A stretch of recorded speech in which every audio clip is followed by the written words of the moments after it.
जय सत्यजुग, जय कल्कीदेव, जय जगन्नाथ। वर्तमान विश्व बक्षरे मानव समाज कली जो भली उत्पात करुच्ची अधर्म अन्याय असत्य दुर्नीति तार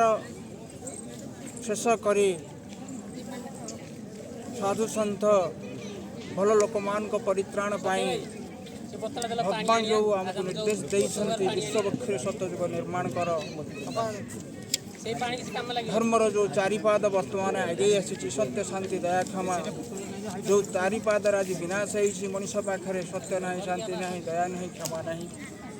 तो वर्तमान आगे आसी जेहेतु 24 वर्ष है 24 वर्ष भितर बहुत लोक मान भितर से धारणा जागृत है साधु मैंने जागृत है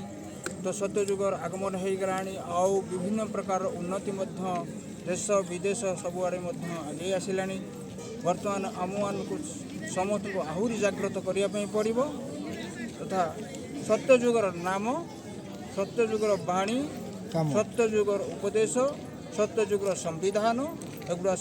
सबू जगार समस्त शिक्षा दीक्षा प्रत्येक स्थान में सत्यजुगर भाषा